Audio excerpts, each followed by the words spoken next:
ఏ విధమైనటువంటి వ్యాఖ్యాతలు చెప్పిన మాటలు అయితే ఉన్నాయో, రామాయణంలో మాటలు ఏవైతే ఉన్నాయో, పెద్దలు చెప్పిన సాంప్రదాయకమైన మాటలు ఉన్నాయో అవే చెప్పాలి. లోకాభిరామాయణం ఎక్కువ చెప్పకూడదు, అంతేనండి. గంటన్నరలో 10 నిమిషాలు పావు గంట ఉండొచ్చు, అంతేగాని గంటన్నరలో 10 నిమిషాలు రామాయణం ఉండకూడదు. ఎందుకంట హనుమాన్ సకుప్యతి, ఆయన కోపం తెచ్చుకుంటాడు ఆంజనేయ స్వామి.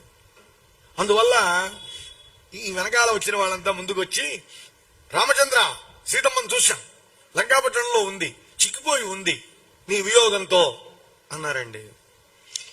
పాపం రాముల వారికి వాళ్ళని నొప్పించడం ఇష్టం లేదు. ఇది ముఖ్యంగా మనలో కూడా ఉండాలండి. మనకి ఇన్ కేసు వాళ్ళు ఏ పని చేయలేదని మనకు తెలుసు అండి, చేసిన వాళ్ళు ఎవరో ఉన్నారండి అనుకుందాం. చెయ్యని వాళ్ళు వచ్చి చేశామని చెప్పినప్పుడు, నాకు తెలుసులే నువ్వేం చేయలేదు, ఆ విషయం మాకు తెలుసు, పండగలకి అని కసురుకుంటాం. అలా కసురుకోకూడదు, రాముడిలాగా ఉండాలండి. రాముడు ఏం చేశాడు చూసారా? మావిని చూసారా? చూసామండి. ఎలా ఉంది? చిక్కిపోయిందండి. వీళ్ళకి తెలిసింది అంతవరకే.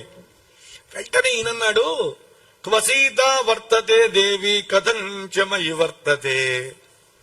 క్వసీత వర్తతే దేవి, సీతమ్మ ఎలా ఉంది అక్కడ?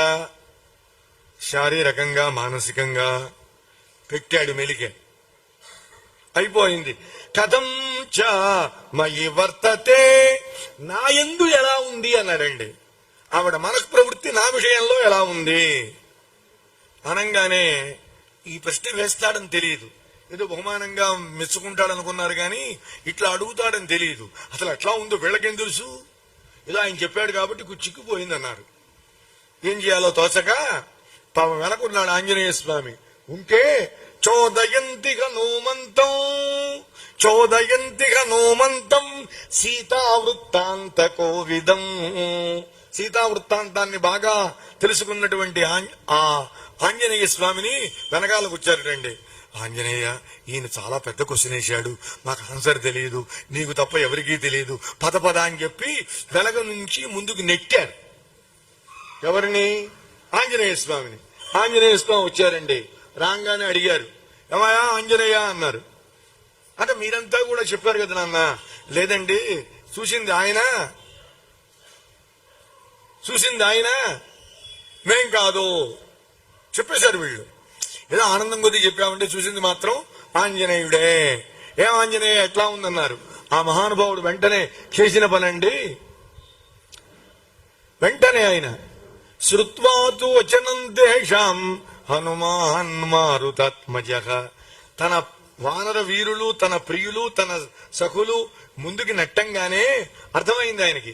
రాముల వారు అడుగుతారు, అందుకని రాముల వారు అడిగే లోపుగానే ఓ పని చెయ్యాలి అని చెప్పి సీతమ్మ ఉన్న దిక్కు వైపు తిరిగాడండి. ఇప్పుడు చెప్పండి మీరు, ఆంజనేయ స్వామి ఎక్కడున్నాడు?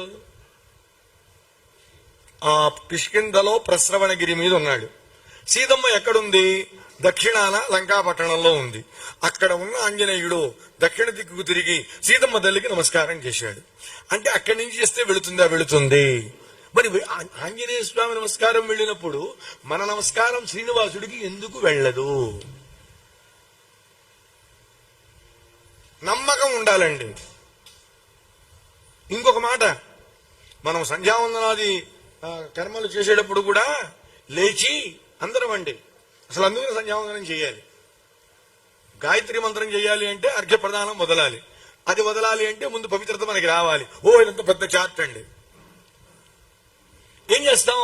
తూర్పు దిక్కు తిరిగి దండం పెడతాం. ఓం నమః ప్రాచ్యై దిశే యాశ్చ దేవతాః ఏతస్యాం దిశి ప్రతివసంతి అధివసంతి ఏతాభ్యో నమః అంటామండి. ఈ తూర్పు దిక్కున ఎంతమంది దేవతలుంటే అందరికీ నమస్కారం అంటాం. అవునా కాదా? అంటే వెళుతుంది. అది లేకనే ఈనాడు దేవతల అనుగ్రహం మన మీద లేదండి. యథార్థం చెబుతున్నా, లేదు. ఉపనయనం చేస్తున్నాం, లక్షలు ఖర్చు పెట్టి చేస్తున్నాం, కానీ వాడు కనీసం 16 రోజుల పండగ దాకా కూడా సంధ్యావందనం చేయడు. నా బోడి దరిద్రుడు ఉంటాడు ఒక చోట, ప్రత్యేకించి వాడికి అదే పని. చూడంగానే నాయన సంధ్యావందనం చేస్తున్నావా అని అడుగుతా నేను. నాకున్న పెద్ద రోగాల్లో మాయరోగం అదొకటి. సంధ్యావందనం చేస్తున్నావా? అసలు ఆ మాట వేయంగానే, వాడు ప్రశ్న వేయంగానే వాడు పిచ్చి చూపు చూస్తాడు. దాన్ని బట్టి అర్థమైంది. తర్వాత వాడు చేస్తున్నా అన్నాడు అనుకోండి, ఏది సూర్యశ్చ మంత్రం చెప్పు అంట. వెంటనే ఈ నాన్నగారు అంటాడు, గమ్మత్తండి, అలా ప్రశ్నిస్తే ఎట్లాగూ నాకే రాదు మంత్రం, వాడికేం వస్తుంది.